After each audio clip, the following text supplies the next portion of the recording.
The Most Holy Church of God in Christ Jesus is a religious organization established in the Republic of the Philippines on the 9th of May, year 1922, and is duly registered with the Securities and Exchange Commission with registry number 82613.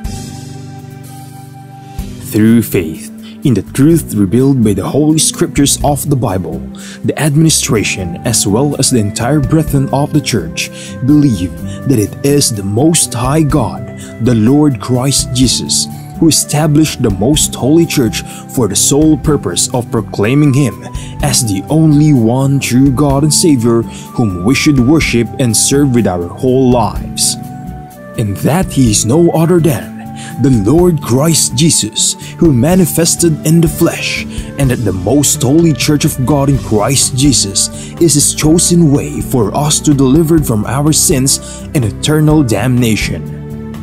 Therefore, since the Church was established, everyone who is called into the Church receive the divine obligation to partake in all evangelization efforts of the Church to fulfill the God-given commission to make disciples of all the nations. In that case, here is the vision and mission statement of the Church. Vision: the Most Holy Church shall be exalted for the glory of the Most High God. Mission: seed of one world, one nation. Core value: all members of the Most Holy Church are being taught and encouraged to live in agape. Agape is a Greek word which means perfect love and everlasting love. As the Bible further expounds, it is the kind of love that God has for all of us. In fact, God Himself is agape. Agape, or love, serves as the core value of the Church because love is the fulfillment of the law.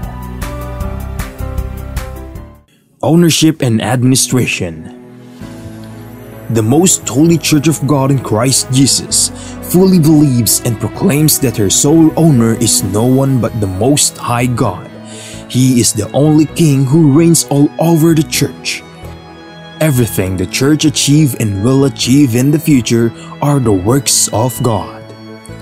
God governs over His Church through His appointed men to administer the Church. Like the first church established in Jerusalem, which was administered by the apostles, the Most Holy Church is currently administered by the 7 bishops, presided by the general bishop. The church administration oversees over the whole church and through the appointed council of elders, composed by the presbyters and ministers who were appointed to administer congregation and ministries. Expansion and growth: currently, the church has established congregation in most places in the 3 major islands of the Philippines, namely Luzon, Visayas, and Mindanao. Also, the church is making necessary preparation to intensify its expansion and establish congregation in all major cities and provinces in the entire country. There are also active congregation of the church in other countries. In the United States of America, in Canada, in Australia, Hong Kong, in Singapore, Malaysia, United Arab Emirates, Japan, Taiwan, Kingdom of Saudi Arabia, Qatar, Belgium, Cyprus, France, Germany, Italy, Spain, and United Kingdom. The Most Holy Church of God in Christ Jesus is looking forward to aggressively propagate the gospel, to edify the church in places where it was already established, and also to establish new congregation in other countries to complete the mission and fulfill the vision of the church. Services: since the main purpose of the existence of the church is to propagate the gospel to all nations, the Most Holy Church established various evangelization efforts of the church to reach more people even in the farthest corners of the world. The church produces evangelization programs that are aired via radio, cable TV, and in different social media or online platforms. Radio stations, Philippines.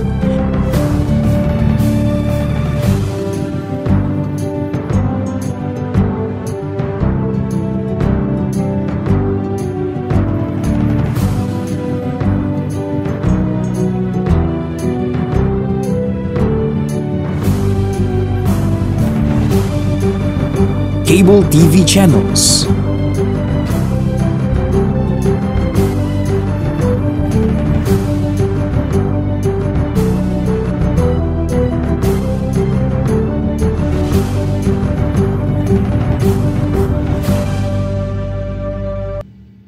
Online platforms, Facebook, MHC Media, YouTube, The Most Holy Church, official website, www.mostholychurch.com. Charity.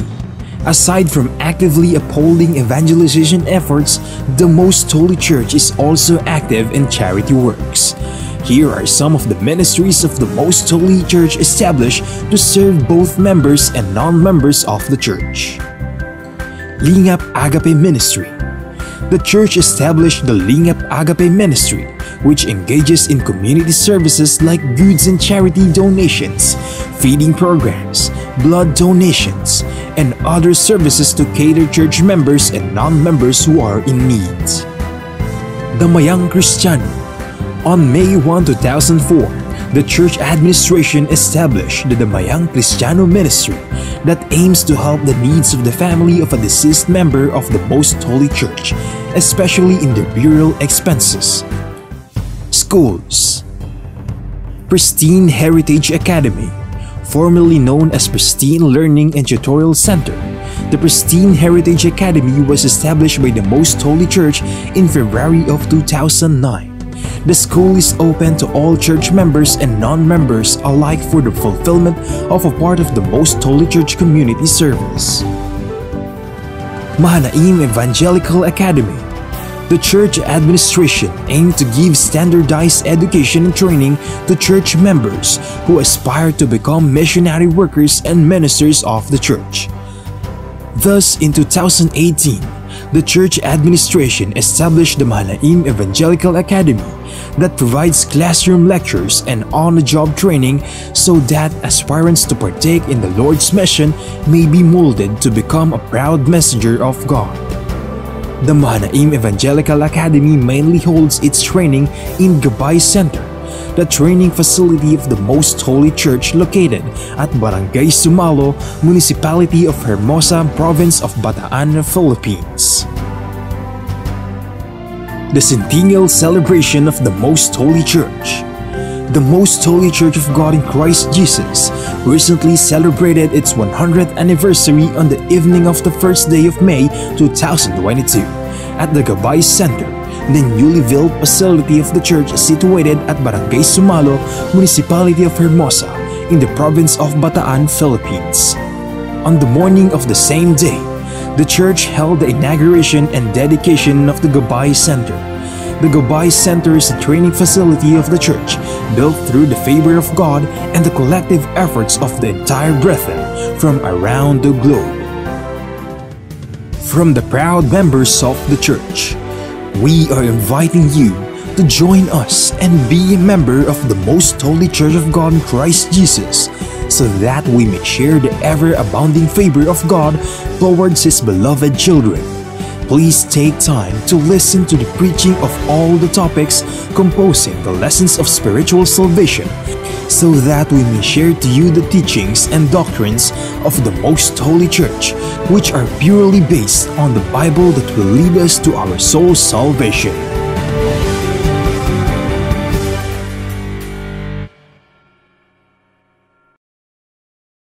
To know more about the church, you may visit our website at www.mostholychurch.com, or you may reach us through telephone number 6302-8255-6949.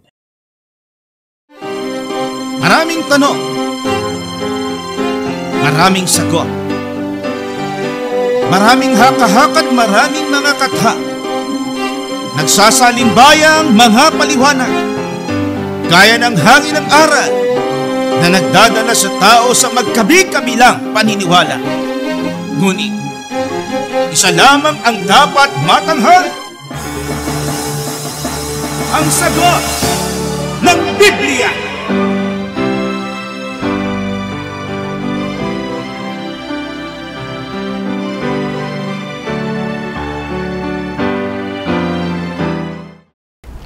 Gaya po ng inyong narinig, mga giliw naming taga-subaybay sa palatuntunang ito na ang kabanal-banalan, ang bahagi pong ito ng ating programa ay pinamagatan po nating ang sagot ng Biblia.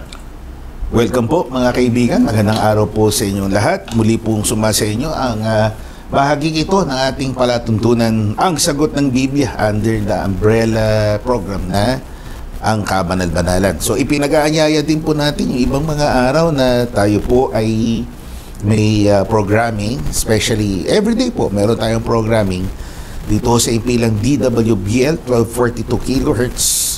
Please allow us to be in your journey in the morning, sa umaga. Baka pakinig po kayo ng inspirational messages coming from this program. Pamagat po na ating program everyday, Mondays to Fridays, o Monday to Friday, 7:30 to 8 in the morning. A blessed day, yan po ang ating program sa morning. At yan po ay lumalabas din po sa ating mga social media accounts sa Facebook at sa YouTube from 6 to 6:30 in the morning naman. Ang sagot ng Biblia, itong portion na itong inyong nasusubaybayan, ay tuwing Sunday naman 4 to 5 in the afternoon. Sa himpilang Kiss FM 95.1, sa Kiss FM po yan na ating sa inyong mga talapihitan. The Climb, ang pag-akyat o The Climb, Sunday 7 to 7:30 in the evening. Kasunod po niyan Likhawit, Sunday 7:30 to 8. Ang Kabanal-Banalan, Mondays, Wednesdays, and Thursdays 7 to 7:30. Full Life, Tuesdays and Fridays 7 to 7:30. Yun po yung alternate niya. Tapos ang sagot ng Biblia every Saturday po yan from 7 to 8 in the evening. Ang ating pong mga cellphone numbers na pwede nyo pong padalahan ay ang mga sumusunod: 0927-140-3782, 0927-140-3782, 0909-555-5009, 0909-555-5009, 0991-4192-027, 0991-4192-027. Ang ating website ay mostholychurch.com. Na-mention po natin kanina tungkol sa ating mga social media accounts. Ito po yun sa Meta o Facebook, MHC Media. And ang Kabanal-Banalan naman. Sa YouTube naman, The Most Holy Church. Yan po ang ating YouTube channel. Ang punong tanggapan ng Kabanal-Banalang Iglesia ng Diyos kay Kristo Jesus ay nasa Maynila, number 688 Rahabago Street, Gagalangin, Tondo, Manila. Again, we welcome you sa ating program for today. Kami po ang inyong mga lingkod at kapatid na Gabriel, Brother George Quirino, at kasama po natin sa paglilingkod nito ang anchor nitong ating programa, ang kapatid na Yushel, kapatid na Danilo Francisco. Salamat po, kapatid na Gabriel. Opo. Salamat din po sa inyo, mga giliw naming taga-subaybay. Siyempre, nagpapasalamat tayo sa Diyos at tayo po ay ginagabayan upang kami ay patuloy na makapaglingkod sa inyo at tugunin ang inyong mga tanong sa pamamagitan ng Biblia. So, simulan po natin itong ating program for today sa pamamagitan po nitong katanungan. Mayroon bang karma? Ayan, mayroon bang karma sa Biblia? So mga nakasubaybay po sa ating kapatid na Yosha, siguro familiar sila sa salitang ito na loosely ginagamit nila sa conversations everyday. Pag may na-enkwentro silang masama, agad-agad binabanggit, may karma naman yan mga ganun ho. So, i-define po natin, kapatid na Yushel. Meron nga ho ba, kapatid na Yushel, na karma sa Biblia? Ay, kung ang tinutukoy po nila, yun mismong word na karma, hindi natin mababasa sa Biblia. Pero kung ang gusto nilang sabihin, pagka gumawa ka ng anumang bagay, mabuti o masama, merong katapat na sukli. Sabi nga, ganti. Mababasa po natin sa Biblia ang gayong diwa. Basahin po natin. Sabi ni Pablo sa kanyang liham sa kapatiran sa Roma, sa 6:23, sapagkat ang kabayaran, ang kabayaran ng kasalanan ay kamatayan. Natapat ang kaloob na walang bayad ng Diyos ay buhay na walang hanggan kay Kristo Jesus na Panginoon natin. Yan. Napakalinaw po naman. Kahit po ang ating nagagawang mga kasalanan, meron pong katapat sa dulo. Ito po ang sabi ng Biblia, yung parusa. Yun ang kabayaran ng ating kasalanan. At yung parusang yun yung kamatayan. Ang tinutukoy na kamatayan, hindi yung mapupunta ka sa sementeryo. Opo. Alam po natin, yung kamatayan doon, yun yung ikalawang kamatayan o parusang walang hanggan. Kaya kung halimbawa naman, hindi mo ginamit ang iyong buhay sa masama, kundi sa mabuti, magkakaroon ka ng buhay na walang hanggan. So, yun po yung Bible principle ng karma. Opo. At ginagamit natin yung salitang karma, kasi nga, originally, ang karma, it's a religious principle ng mga kaibigan nating nasa Hindu religion. Na kung saan, syempre, ang ibig sabihin yan, kung ano yung isang kapangyarihan to, na kung ano yung ginawa mo ngayon, yung susunod mo kanyang buhay, yung next life mo, may epekto sa ginagawa mo sa buhay mo ngayon. So, ibig sabihin, yung paniniwalang may reincarnation. What you do today, right now, will have repercussions. So, merong mga mangyayari yan, may epekto yan dun sa kasunod mong buhay, sa reincarnated life. Yun po yung karma, loosely, yun po yung talagang in the strictest sense ng salitang karma, yun po yun sa relihiyon nila. Pero ang gamit natin salita dito na karma, may kagantihan. Opo. May kagantihan sa bawat gawa. Mabuti man o masama, nasa Biblia, meron po na kung gagamitin natin yung terminong karma, meron nga po sa Biblia. At yan sinabi pa rin ni Apostol Pablo sa mga taga-Galasya nang siya po ay sumulat sa mga ito. Sa 1:7, huwag kayong padaya. Ang Diyos ay hindi napabibiro, sapagkat ang lahat na ihasik ng tao ay siya namang aanihin niya. Yun ang talagang katotohanan. Kung ano ihasik ng tao, mabuti, mamumunga rin ito ng mabuti. Masama, gayon din. Kaya, yun ang sinasabi ng Biblia. May katapat ang lahat ng ginagawa ng tao. What you sow is what you reap. Yan yung popular na lagi nating narinig. Ano tinanim mo? Siyempre, yun ang ani mo. Nagtanim ka ng galit, aani ka ng pagkagalit. Opo. Nagtanim ka ng kabutihan, darating ang panahon, gantimpala din ang ginawa mong kindness o kabutihan sa iyong kapwa. So, salamat po. Kasunod po, kapatid na Yushel, tungkol ho sa kaharian, mayroon bang kaharian ang Diyos sa panahong ito? Meron po. Hindi nga lang po gaya ng iniisip ng tao na uri ng kaharian, gaya ng mga kaharian sa lupa. At yan mababasa natin. Narito po sa Lucas 17:20 hanggang 21 sa Tagalog Popular Version.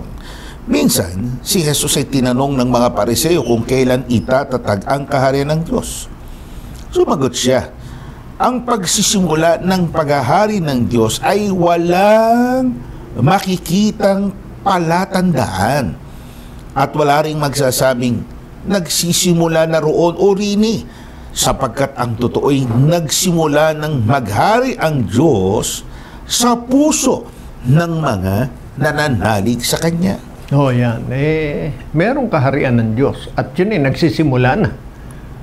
Yun nga yung kanyang pinag-aarian. Kung unawain natin yung sinabi ng Panginoon. Pero, hindi kauri ng kahariang iniisip ng tao na gaya ng mga kaharian dito sa mundo. Dahil ang tinutukoy po na kaharian ng ating Panginoon o pinag-aharian niya, ang mga tao na sumusunod sa kanyang mga kalooban. Yun yung ipinakikilalang kaharian ng ating Panginoong Kristo Jesus. At kung gusto po natin ng tiyakan kung sino itong tinutukoy ng Panginoon na kaharian niya o mga taong pinag-aharian niya, pinaliwanag po naman ni Apostol Pablo. Basahin natin. Thessalonica, sa liham niya sa mga kapatid, 2:12, kasama po ang 14, na kayo'y pinag-aralan at pinalakas ang loob ninyo at nagpatotoo upang kayo'y lumakad ng nararapat sa Diyos, na siyang tumawag sa inyo sa kanyang sariling kaharian at kaluwalhatian, sapagkat kayo, mga kapatid, ay naging tagatulad sa mga iglesia ng Diyos kay Kristo Jesus na nasa Judea, sapagkat nagdusa din naman kayo ng mga gayong bagay mula sa inyong sariling mga kababayan, gaya naman nila sa mga Hudyo. O yan, napakalinaw po niyan. Si Apostol Pablo ang sumulat ng mga salitang yan. At ang sinulatan niya, mga kapatid sa Thessalonica. Ano ang kanyang sinabi sa mga kapatid sa Thessalonica? Tinawag kayo ng Diyos sa kanyang kaharian. Bakit niya natitiyak na sa kaharian ng Diyos naroon o tinawag itong mga kapatid na ito sa Thessalonica? Kasi po, nandun sila sa iglesia ng Diyos kay Kristo Jesus. Kaya dyan maintindihan natin ang tinutukoy ni Apostol Pablo na kaharian, na doon tinatawag ang mga tao tulad ng mga unang Kristiyano na noon ay nasa Thessalonica dahil sila'y naging kabilang sa iglesia ng Diyos kay Kristo Jesus. Kung hindi sila kabilang sa iglesia ng Diyos kay Kristo Jesus, hindi sila magiging kabilang sa mga tinawag sa kaharian ng Diyos. So, meron. Opo. Ever since actually, noong nakarang episode natin, tinalakay na rin po natin yan. Opo. Existing na ho yung kaharian niya. Kaya, mali sa konsepto ng tao, sa diretso pangungusap. Kasi konsepto ng tao tungkol sa kaharian, yung papanood natin ni Castillo, may mga armadong hukbo, diba? Yung may kuta. Opo. Yun ang impression natin kasi nga, halimbawa sa Disney, yung Walt Disney Studios, nakikita natin yung itsura ng kaharian. May kastilyo, may mga flaglets. So, hindi po yun yung tinutukoy na kaharian. This is a spiritual thing na hindi nakikita ng mata ng tao. Nananahan sa puso yan. Ibig sabihin, kaya nga kaharian Ibig sabihin nun, mga kaibigan, ang nasusunod sa kanya ay ang Diyos. Nagahari ang Diyos sa kanila. Opo. At ang pamamahala tungkol sa kahariang ito ay hindi natin makikita dito sa sanlibutan dahil ang nagahari nga dito ay ang Diyos. Ang luklukan ng Diyos wala dito sa lupa, nasa langit.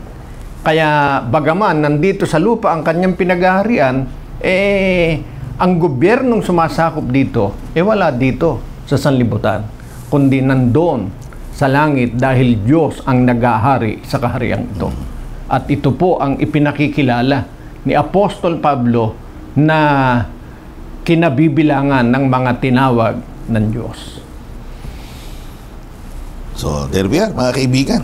At ngayon ay bigandaan natin ng tinig ng isa nating kapatid, si Brother Joshua, mula po sa Taytay, Rizal. Siya po si John Joshua Cruz. Member po siya ng special choir ng church dyan po sa lugar na yan sa Rizal. Ang pamagat po ng kanyang awitin, Ang Samo Ko. Kapayapaan po. Salamat po sa patuloy na panonood ng programang Ang Sagot ng Biblia. Ako po, si Brother John Joshua Cruz, isang mga awit mula sa lalawigan ng Rizal. At salamat sa ating Panginoong Diyos dahil minsan pa ako po ay kanyang kinasangkapan upang sa inyo ay maghandog o maglingkod ng isang awitin mula sa loob ng kabanal-banalang Iglesia ng Diyos kay Kristo Jesus. Being a member of a church doesn't mean we are perfect individual. Kasi wala namang perfect, di po ba? Bilang tao, tayo ay nagkakasala, nagkukulang sa ating Panginoon. Sabi nga po sa 1 John chapter 1 verse 8, if we say that we have not sinned, we are fooling ourselves, and the truth isn't in our hearts. We should humble ourselves, pagsisihan natin ang ating mga kasalanan at mga pagkukulang. Lumapit tayo sa ating Panginoong Diyos, hingin natin ang kapatawaran niya at mangakong maglilingkod sa kanyang tahanan na siyang iglesia. Atin pong pakinggan at unawain ang unang awitin ko sa inyo, ang Samo Ko.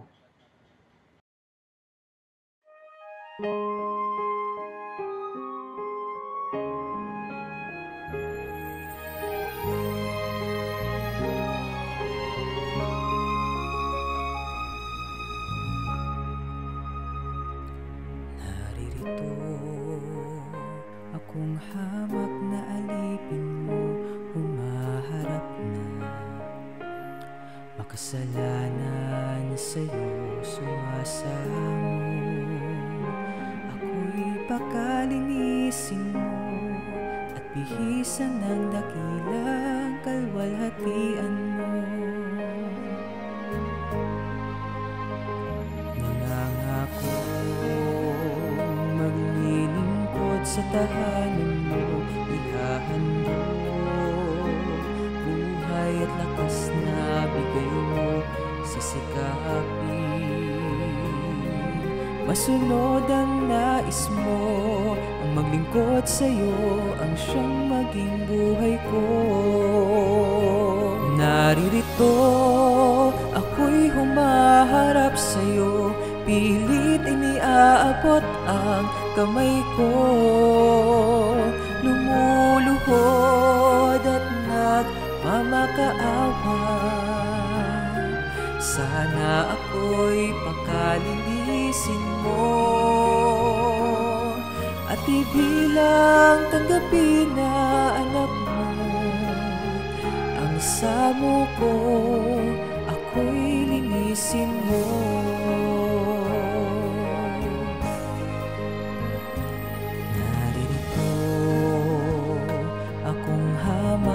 Alipin mo, humaharap na.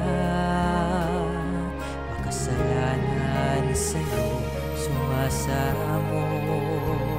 Ako'y pakalinisin mo at bihisan ng dakilang kalwalhatian mo. Nangangako maglilingkod sa tahanan mo, ihahandog buhay at lakas na bigay mo, sisikapin. Masunod ang nais mo, ang maglingkod sa'yo, ang siyang maging buhay ko. Naririto, ako'y humaharap sa'yo, pilit iniaabot ang kamay ko. Lumuluhod at nagmamakaawa, sana ako'y pakalinisin mo at ibilang tanggapin na anak mo. Ang samo ko, ako'y linisin mo.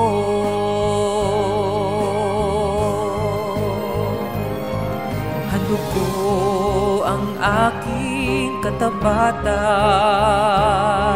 handog ko ang lahat sa aking buhay.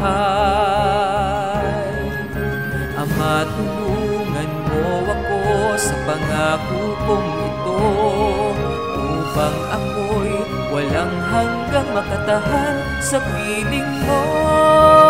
Naririto, ako'y humaharap sa'yo, pilit iniaabot ang kamay ko. Naririto, ako'y humaharap sa'yo, pilit iniaabot ang kamay ko.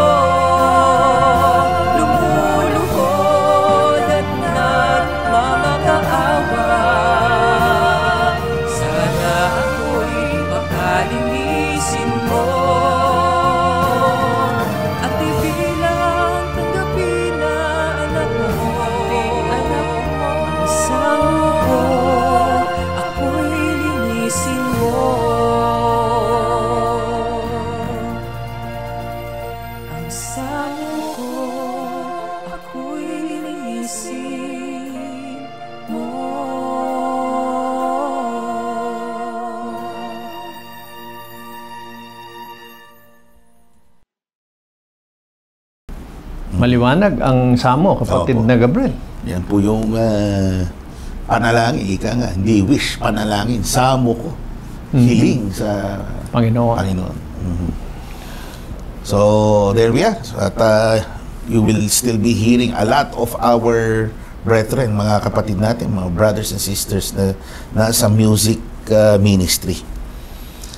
Itong kasabihan daw na ito, kapatid na Yushel. Totoo po ba sa Biblia na ang masamang damo mahirap mamatay? So, ano kaya say ng Biblia tungkol dito? Ang masamang damo mahirap mamatay.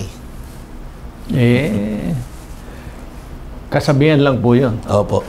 Pero kung yun ba inaayunan ng Biblia, sinisigurado nating hindi gayon ang prinsipyo Opo. na itinuturo ng Biblia. Kasi kung minsan, baka hindi napapansin ng may ganong prinsipyo, merong bata kapapanganak pa lang, namamatay na. Opo, wala namang kamuwangan pa.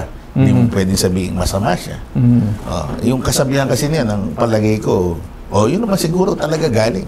Masamang damo, yun yung namumunga kasabay ng mga halaman na naaago kasi yung sustansya ng sa halaman. Kaya sila yung mas nabubuhay pa. Masamang damo ang hindi namamatay.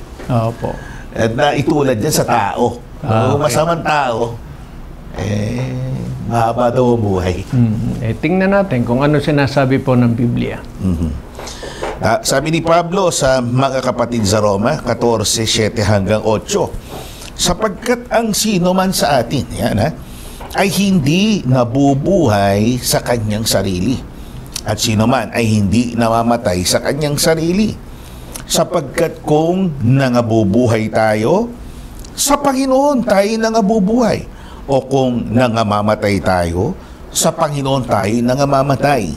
Sapagkat o kaya't sa mabuhay tayo o mamatay man, tayo'y sa Panginoon. Yun. Hindi dahil sa masamang damo, no? Kaya ka nananatiling buhay. Opo.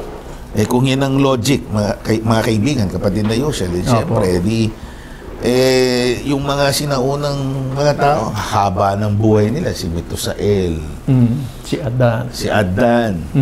Alam natin, nagkamali, nagkabisala, ibig bang sabihin, sila'y wicked na, masamang tao na talaga, deserving na mamatay o mahaba ang buhay. Hindi po kasi yun ang logic dito.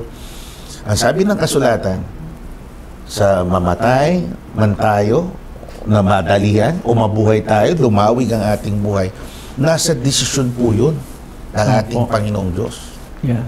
At dapat po, yan ingatang lagi sa isip at sa kalooban nating mga tao. Hindi tayo ang makapagdedesisyon sa ating buhay, kundi ang ating Panginoong Diyos. Kaya hindi po dahil mabuti ka, madali kang mamamatay. O pag masama, matagal kang mamamatay. Hindi po gano'n. Kung ano ang katakdaan ng Panginoon, yun ang mangyayari sa ating mga tao. So, sana mag-guide po tayo yan. Okay, minsan-minsan nadadaan sa biro-biroan yan. Kaya ganyan yan. Yung siga-siga sa atin, masamanda mo kaya. Minsan huwag natin panghawakan yun. Yung talaga, desisyon ng Diyos. Ang totoo, mas high risk pa ngayon masasamang tao na sila pa yung madadali buhay kasi exposed sila sa danger. Opo. Kung masamang tao ka, di mas maraming taong galit sa'yo, matetrete ng buhay mo, mas madali silang mamatay, ma-injure. Di ba? So, kontra po yan dyan sa paniniwalang yan. Opo. Dahil sa Biblia, may mga sinasabi, hahaba ang buhay mo pag masunurin ka sa magulang mo. Opo. Pagka mabuti ang iyong ginagawa. Diba? Yun ang talagang sinasabi. Kasi nga, sa mundong ito, pag masuwayan ka sa magulang mo, malalagay ka sa panganib, o di ba, matutokhang ka. Pag minamalas-malas at lumabang ka, opo, mayari ka. So, sana maging guiding principle natin ang Biblia. Ito isa sa mga controversial na mga tanong po ito kasi laganap na po ito na ginagawa ng marami. Kaya ang tanong po ng ating listener, kasalanan ba sa Diyos gamitin natin talaga yung termino, yun ang tanong eh. Kasalanan ba sa Diyos ang maging bakla? Yan. So, ang definition ng bakla. Eh, sa Biblia, wala man tayong mababasang bakla eh. Lalaki sa babae. Yun ang sinasabi ng Biblia. Ngayon, kung ang tinutukoy nyo, eh, yun pong ginagawa ng mga nagsasabing hindi sila lalaki, kundi sila'y babae, at ang ginagawa eh hindi tama sa kanilang kasarian, bawal po yun. Pero halimbawa, meron talagang lalaki na parang babae kung kumilos. Meron namang babae na parang lalaki. Oo, gano'n. Ang attitude. Kung tawagin nila lesbian. Yan. Hanggat hindi po nila ginagawa yung labag sa Biblia na mga gawa, kung ano man yung kanilang kilos o sinasabing nagiging parang kinabibilangan nila dahil sa kanilang nakasanayang gawi, hindi po sila napapabilang sa nagkakasala. Pero pag ginagawa po nila ang sinasabi ng Biblia ang labag, yun po ang masama. At yun ay sinabi ni Apostol Pablo. Basahin po natin. 1:26 hanggang 27 ng liham niya sa mga kapatid sa Roma. Dahil dito'y hinayaan sila ng Diyos sa mahalay na pita. Ayaw nang makipagtalik ng mga babae sa mga lalaki, sa kapwa babae na lamang sila nakikipag-ugnayan. Gayun din ang ginagawa ng mga lalaki. Ayaw makipagtalik sa mga babae, kundi sa kapwa lalaki na rin sila na humaling. Ang ginagawa ng mga ito'y nakahihiya. Kaya't hindi nila maiwasan ang parusa sa kanilang lisyang gawain. Yun. Pagka po ang gagawin nila ay yung lisyang gawain, yun ang ibinabawal ng ating Panginoon. Pero halimbawa, lalaki ka, malambot ang yung mga galawan. Babae ka, ganun din. Kahit na ganun. Pero hindi mo ginagawa ito, yung pakikipagtalik sa kapwa lalaki, sa kapwa babae. Wala kang kasalanan sa harap ng Diyos. Pero once na ginawa po natin ito, na nakikipagtalik, nakikipag-sex sa kapwa kasarian, bawal po yan sa harap ng Diyos. So huwag niyong ipagkakamali mga kaibigan, pati yung usaping gender identity. Yan po laganap na rin ngayon. Nasa sa kanila kung anong gusto nilang ipatawag sa kanila. May nagpapatawag na kahit iisa lang ang kasarian niya, biologically, nagpapatawag siya ng dalawang kasarian.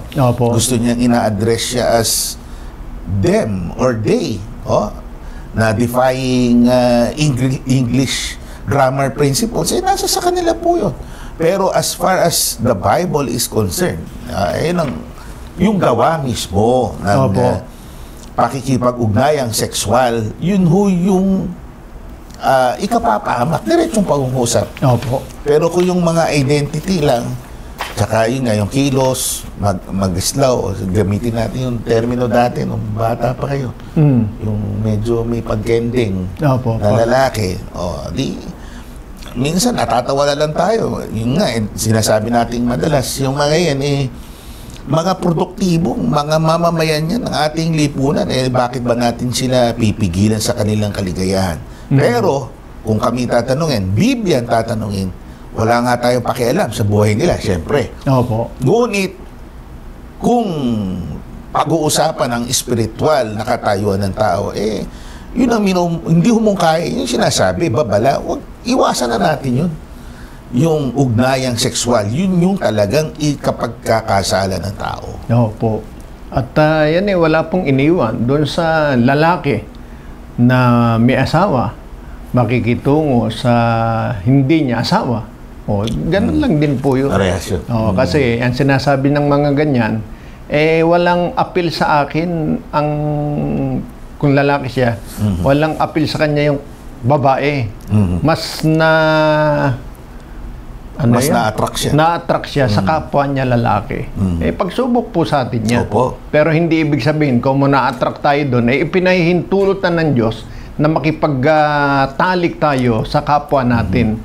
kasarian. Ganda ng punto nyo, kapatid na Yoshel. Isa po yan eh. Kasi minsan, yung iba, ang taas ng tingin nila sa sarili nila na pagkaan niya ang isang tao nasa third sex, karumal-dumal na kayo. Ika nga, yung sinasabi niya na kayo impyerno na agad. Na ang tinitingnan sa sarili niya, parang hindi siya nagkakasala. Ang totoo, mga kaibigan, tayong lahat nagkukulang, nagkakasala. Kung yun ang kasalanan nila, yun yung kahinaan nila, wala tayong kahigitan sa kanila na nagkakasala. Yung punto nyo kanina. Opo, yun yung nagsisilbing tukso sa kanya. Kaya kung yung lalaki natutukso sa ibang babae na hindi niya asawa, parehas lang din yun sa ginagawa ng pakikipagtalik ng lalaki sa kapwa lalaki. So, parehas nagkakasala. So, you are no better. Ika nga. Gaya natin, minsan, nakasakay tayo sa mataas na kabayo, high horse ang tawag. Ika nga na ang liit ng tingin natin sa kanila. Wag, mga kaibigan. Yun yung pagsubok sa kanila. Challenge sa kanilang karakter. Wag natin silang uhusgahan. Para sa kanila, yan ang hamon, yung alok ng kapwa kasarian. Opo. Desires of the same flesh. Ika nga. Tatandaan po ninyo, lahat tayo nilalang ng Diyos. May takdaan Diyos sa atin, sa ating pagiging tao. At hindi tayo pwedeng mabuhay na sa mundong ito ng kung ano gusto natin, kung saan tayo masaya, na gaya na sinasabi ng iba. Kailangang mabuhay tayo ng ayon sa gusto ng Diyos. Kung gusto nating matiyak na mabigyang respeto ang Diyos na lumalang sa atin. Ngayon, siyempre, matalino ang dyablo, kinokontra niya kung ano kalooban ng Diyos. At kung ang iniaalok sa ating ng dyablo ay yung kapwa natin kasarian na hindi pinahintulot ng Diyos, yun ang dapat nating paglabanan. Kung minsan naman, hindi nga nating kapwa kasarian at payag ang Diyos doon. Kaya lang, kung di naman tayo kasal, di ba? O kaya, meron na tayong tinanggap na partner sa Panginoon. Gusto pa natin yung iba, yun naman yung katulad din ng nagiging tukso sa atin. So sana maging klaro yan sa atin, Huwag nyo ipagkamali, we condemn yung LGBT. Hindi natin kinokondena yan. May mga kaibigan tayo. Actually, may mga members tayo. Na yun ang struggles nila. Ina-admit nila. And we help them. Sa pamamagitan nitong pagpapayo ng Biblia para mapaglabanan nila yung tukso na yun. Opo. So, salamat po. Next question, kapatid na Yushel, bakit maraming talata sa Biblia na si Kristo ay anak ng Diyos sa halip na siya ang Ama? Basahin natin ang paliwanag ni Apostol Pablo. Pangalawang Korinto 5:16. Kaya nga, mula ngayon, ay hindi namin nakikilala ang sinuman ayon sa laman. Bagamat nakilala namin si Kristo ayon sa laman. Ngunit sa ngayon, hindi na namin nakikilala siyang gayon. Yan. Si San Pablo nagsasabi nito alam natin ang sitwasyon. Si San Pablo ay isang apostol. Ano sabi niya? Nung una, nakikilala namin siya ayon sa laman. Namin, Ibig sabihin, hindi lang siya. Pati yung mga apostol na kasama niya, ang pagkakilala sa kanya ayon sa laman. Pagka sinabing ayon sa laman, pinanganak lang siya ni Maria. Tao siya, anak siya. Yun ang pagkakilala sa kanya. Pero ngayon, hindi na namin siya nakikilalang gayon. Ano ibig sabihin nun? Yan kasi ang nakasanayang pagkaunawa at pagkakilala sa Panginoon. Siya'y anak, kaya kahit yung mga sumulat ng Biblia, ang totoo, kahit ang mga apostol, nang una, yun ang alam tungkol sa kanya, siya'y anak. Pero dumating sila sa punto, natapos sila sa ganong pagkakilala, hindi na namin siya nakikilalang gayon. Ibig sabihin, hindi na anak ang pagkakilala sa kanya. So, hindi argumento na marami, mas maraming nakikita natin, pinapakilala siyang anak. Hindi po. Ang tunay niyang pagkatao, ganyang personality, siya ang Diyos. Hindi nangangulugan mas marami o kaya marami, hindi siya ama. Hindi po yun.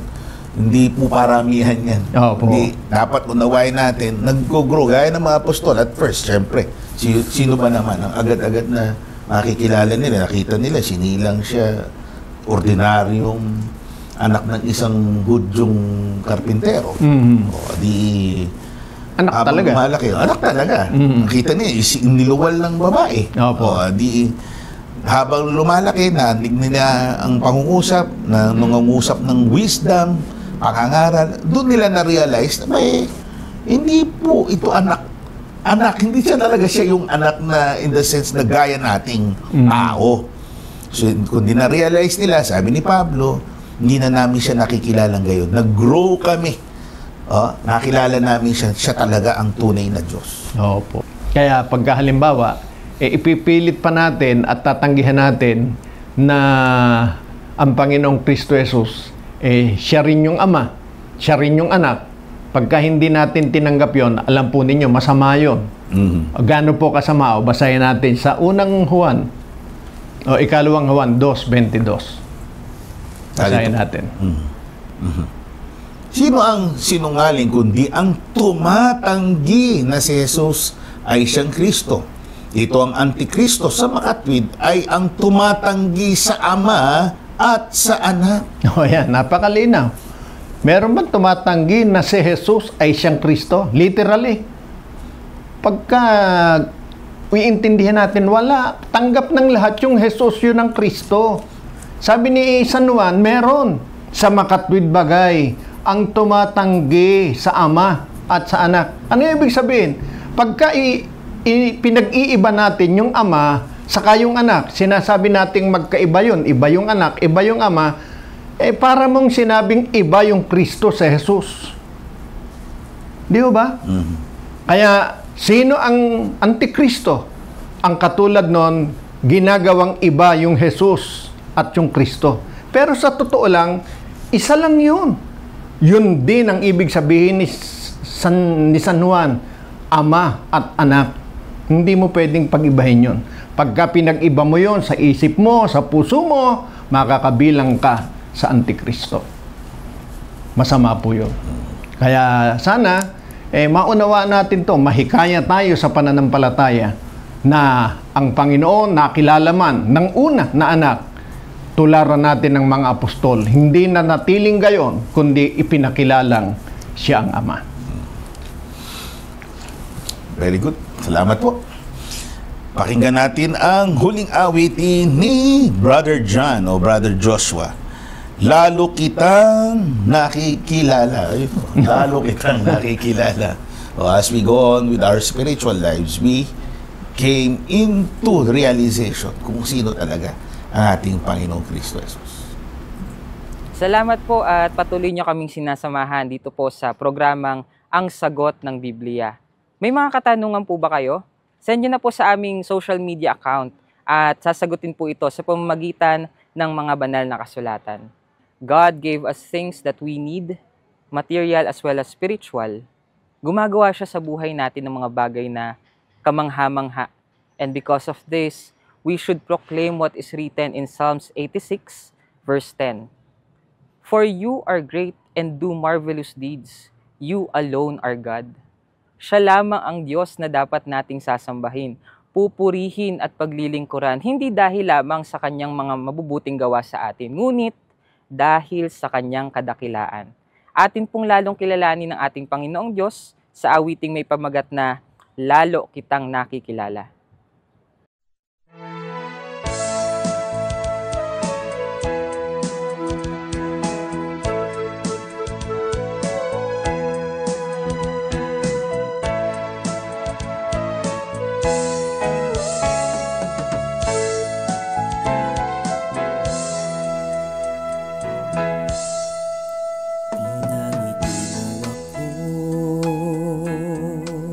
Sa kabila ng lahat ng pinagdaraanan ko, naluluha sa tuwa sa iyong mga dakilang gawa, aking nasaksihan at naranasan. Iyong wagas na pagsinta sa lahat ng aking daing.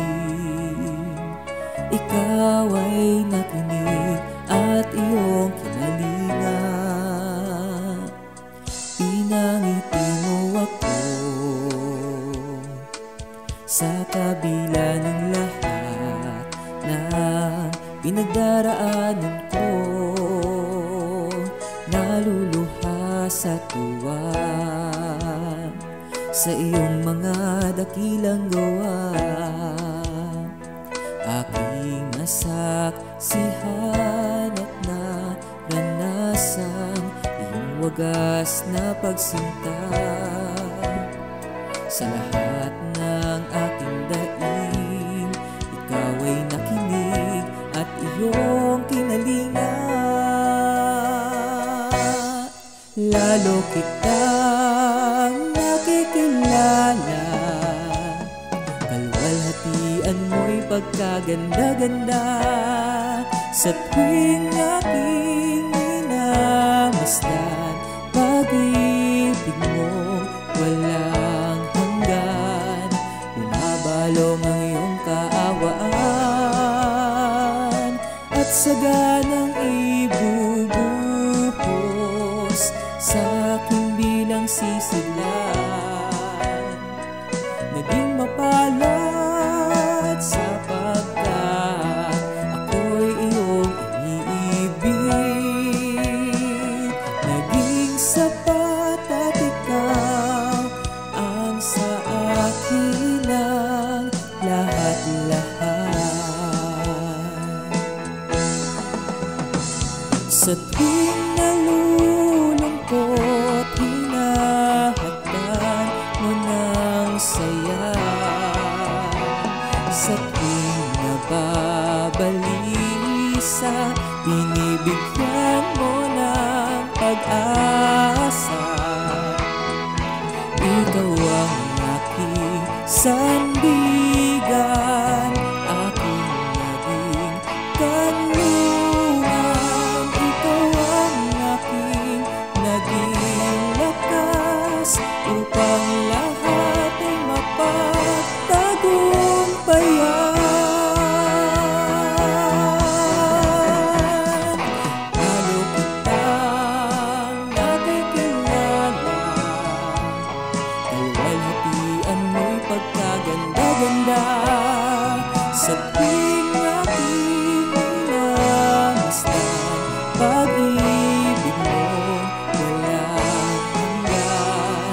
Bumabalong ang iyong kaawaan at saganang ibubuhos sa akin bilang sisidlan. Naging mapalad sapagkat ako'y iyong iniibig. Naging sapat at ikaw ang sa akin ang lahat-lahat.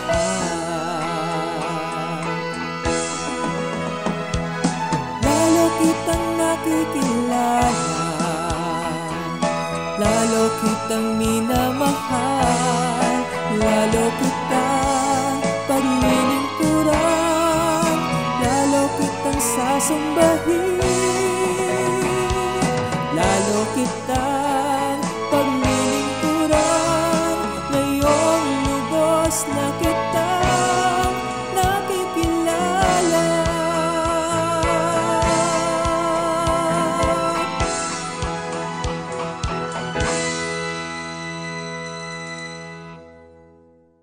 Tama-tama. Timing na timing yung awitin Opo. sa ating last question na latest.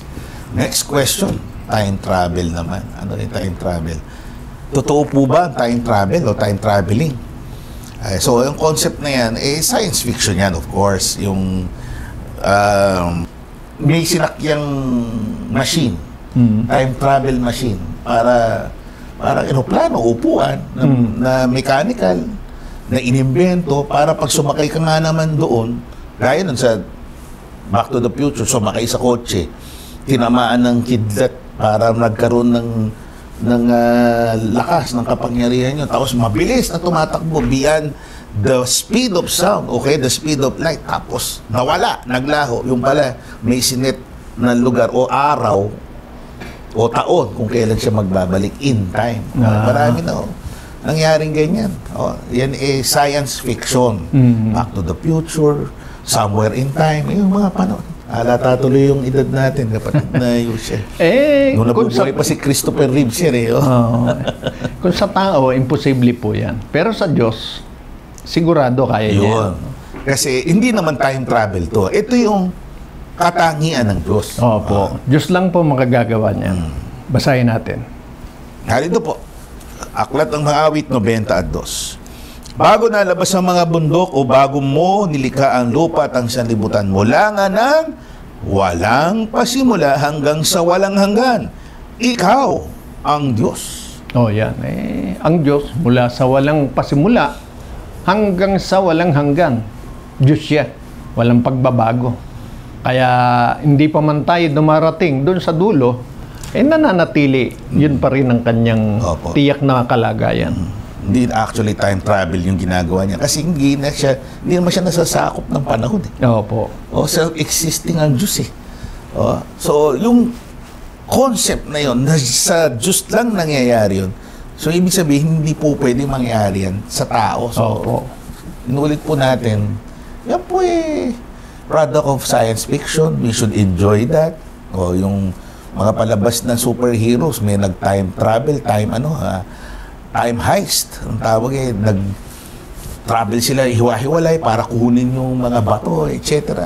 Yan po produkto ng mayamang pag-iisip ng mga writers para may magandang maikwento sa atin.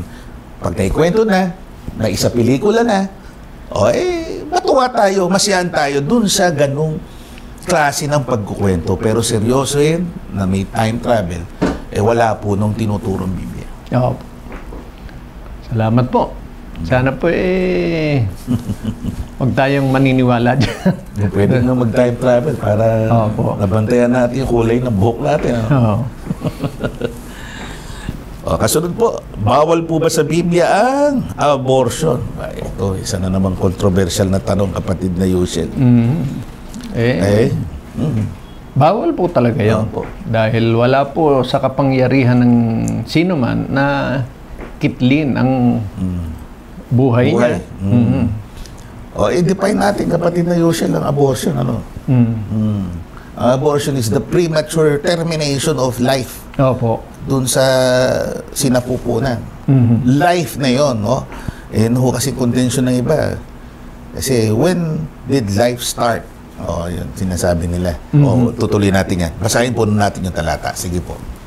Sabi ni Apostol o ni Solomon, Ecclesiastes 8:8, walang tao na may kapangyarihan sa diwa upang pumigil ng diwa na walang kapangyarihan siya sa kaarawan ng kamatayan at walang dahilan sa pakikipagpunyaging yaon ni maliligtas siya ng kasamaan na taglay niya. Wala sa kapangyarihan ng tao na pumigil ng diwa ng sino man. Kahit ng kanyang sarili. Wala po. Nasa kapangyarihan ng Diyos ang buhay at kamatayan ng sino man. So as I was saying, yung premature termination, ibig sabihin, of life, buhay na yun. So premature, hindi pa siya niluluwal, may buhay na sa sinapupunan. So kung babalikan natin, mismo na sulat sa Biblia, bukod dito, alam natin, bawal pumatay. Diba? So, yan, pagpatay na rin. Pagka yan ay nabuo ng fetus, yan na. Nagtagbo ang dalawang selula ng lalaki at ng babae at na-fertilize, that's the moment na talagang may life na. May life na talaga. Pero yung hindi pa nabubuo, hindi pa na-fertilize yung egg cell ng babae, hindi pa life yun. Kaya nga, dapat may combination to create life. May kombinasyon ng dalawa. Separately, they're not really living, living cells. Pero sabihin, it holds life, hindi pa ho talaga yun living being. Ngayon, kung living being na, no, kapatid na Yusel, Yun ang bawal. in-abort, in-abort yung pregnancy, yun ang bawal. Opo. Ang sagot ng Biblia.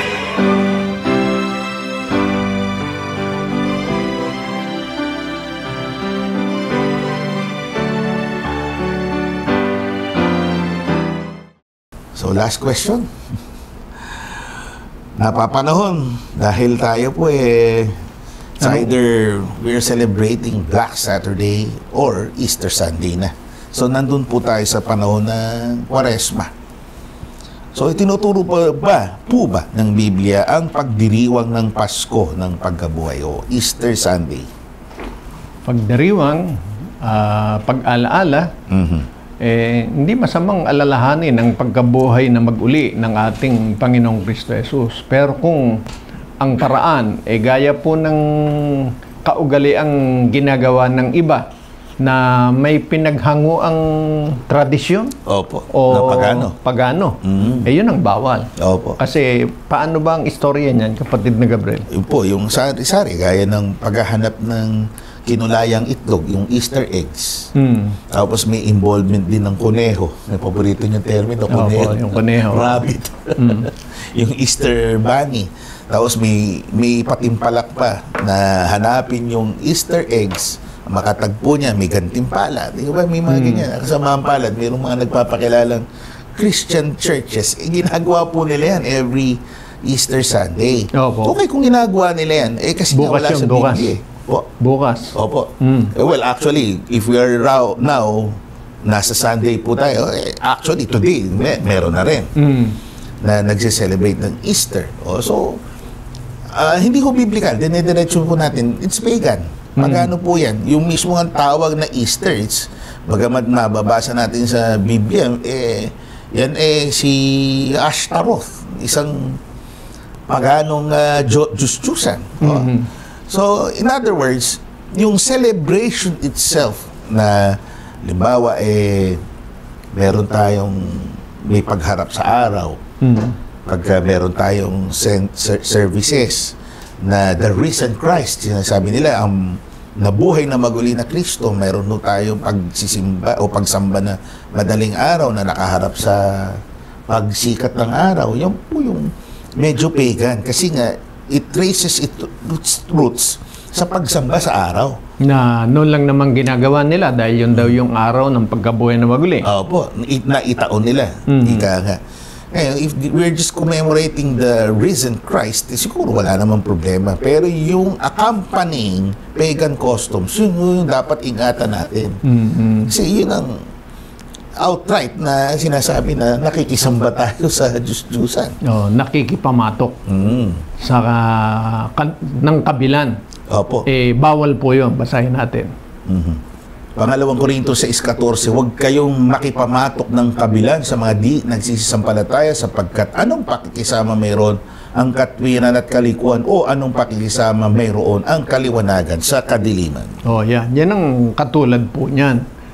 Pakikipamatok. Kasi yun ginagawa, yung ganong klase ng selebrasyon, hindi dahil sumasampalataya sila sa Diyos o sa Panginoong Kristo Jesus, kundi ginagawa nila yon sa pagse-celebrate ukol sa kanilang Diyos-Diyusan na ang ginawa po ng mga pagano, ikinumbert nila tungkol sa ating Panginoong Kristo Jesus. Ikinumbert, sinama po nila.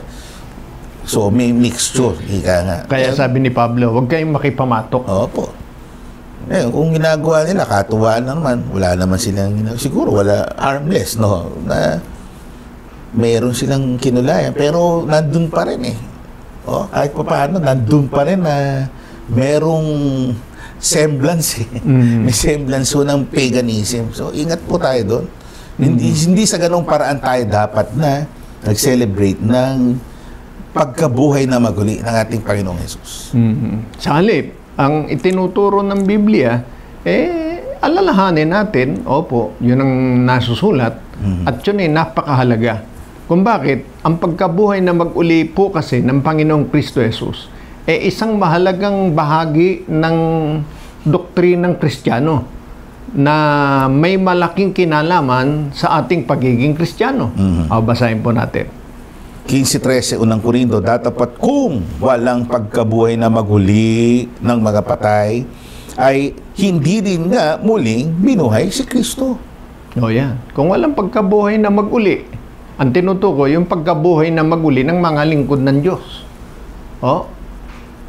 Yung pagkabuhay na maguli natin. Kasi, kaya siya binuhay na maguli para ipakita na ang mga Kristiyano, mga naglilingkod sa Diyos, mamatay man sa mundong ito, na alam naman nating lahat tayo darating dyan, mabubuhay tayo maguli.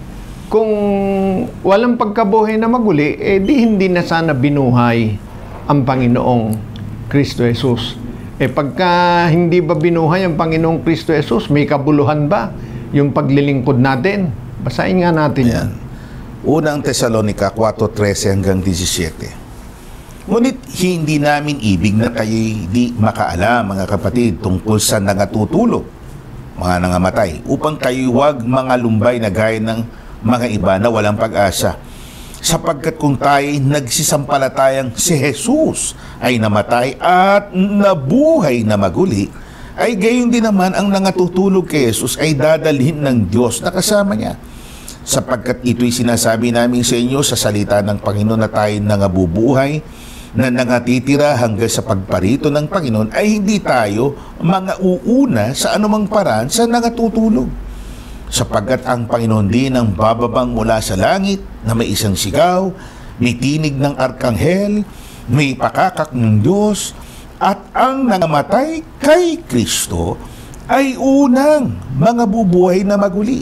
Kung magkagayon, tayong nangabubuhay na nangatitira ay aagawing kasama nila sa mga alapaap upang salubungin ng Panginoon sa hangin, at sa ganito'y sa Panginoon tayo magpakilanman. Yan. Yan ang sinasabi ng Biblia. Pagka sa paglilingkod natin, hindi binuhay na maguli ang Panginoong Kristo Jesus, gaya ng hindi natin aasahan na tayo bubuhayin ding maguli ng Panginoon sa kanyang pagparito. So, kung sinasampalatayan na natin, matibay sa ating kalooban ang Panginoon na buhay na maguli, yun ang nagbigay sa atin ng pag-asa.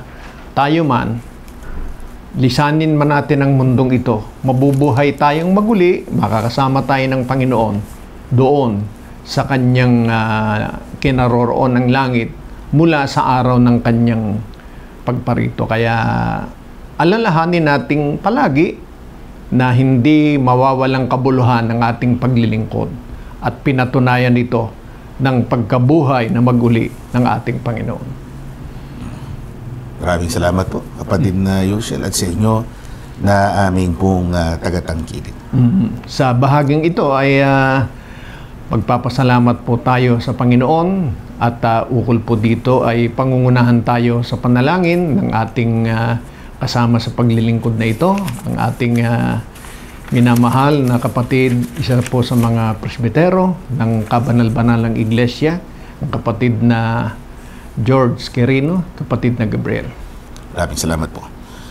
Aba, Panginoon namin Diyos. Amin Diyos. Sa mga sandaling ito, kami po ay naglakip ng aming damdamin. Isang tinig kami nagpaparating sa iyo ng aming taus-pusong mga pagpapasalamat. Opo. Sa mulit-muli na pagbibigay mo sa amin ng oras, ang panahon, ng pagkakataon na makapag-share kami ng mga kaalamang buhat sa iyo sa pamamagitan ng pagbasa ng Biblia, na ilahad na ng yung mga kasangkapan, ang yung kalooban, at idinadalangin namin na ito ay hindi lamang napakinggan kundi sampalatayanan. Opo. Magbunga ito ng maayos na kaisipan at pagsampalataya nga sa kanila, upang ito'y maghatid sa kanilang mga paa na masumpungan nila ang iyong kaharian at sila'y magsipasok dito at makabahagi sa gawa mong pagliligtas sa lahat ng mga kaluluwang nagsisisampalataya sa iyo. Amen. Lakit ng panalangin ito ang pagtatagubilin sa kanila na nagdarahop, na kahaharap ng samut-saring mga pagsubok, mga dinadalaw ng mga karamdaman. Nananalig kaming nasa iyo ang sagot sa lahat ng aming mga katanungan, lahat ng aming mga kahilingan. Opo. Dalawin mo kami, O Diyos, sa aming pagdadalamhati, Aliwin mo kami ng banal mong Espiritu. At nawa sa pamamagitan ng iyong kapangyarihan at pagbabasbas sa amin, makabangon kaming muli at maging handang humarap muli sa iba't ibang hamon sa buhay na ito at mamalagi kaming matatag na naglilingkod sa iyo, na mamalagi, lalo na kung kami matawag sa iyong iglesia, manatili kami sa iyong tahanan, sa iyong bahay, habang kami ay nangabubuhay dito sa mundong ginagalawan naming mga magkakapatid. Amen. Alalahanin mo rin ang aming obispong pantalahatan, 10 ng iba pang mga katuwang niya, kabalikat sa paglilingkod na ito. Nalalaman mo ang maliit na pagkakataon na natitira para sa amin. Opo. O Hari, bigyan mo pa kami ng kalakasan, kagalingan sa aming karamdaman, katalinuhan na uko sa Espiritu. Amen. Buong giting na maitaguyod ang pag-aaral ng Ebanghelyo upang ang iyong kaligtasan hindi lamang mamalagi sa bilang sa kasalukuyan, kundi ito'y lumaganap, tumagos, maging sa hangganan ng lupa. Amen. Maging mga wika ay makaunawa sa iba't ibang mga dako. Matawag sila at mapabilang sa iyong kabanal-banalang iglesia na iyong pinakaiibig, na iyong ililigtas sa mga huling panahong ito. Amen. Kami nagkakatiwalang lubos. Sasamahan mo kami sa susunod na episode nitong aming palatuntunan, itong aming dalangin sa ngalan mong Kristo Jesus, na aming Diyos at aming tagapagligtas. Amen. Maraming salamat po sa inyong pakikinig at panonood. Muli namin kinanya sa susunod po nating pagtatanghal. Kami po ang inyong mga lingkod at kapatid na Gabriel. At kapatid na Yusian. Ang panalangin po naming magkakapatid sa kabanal-banalang Iglesia ng Diyos kay Kristo Jesus ay, Kapwa nawa tayo bantayan ng Panginoon sa ating paghiwalay. Bis.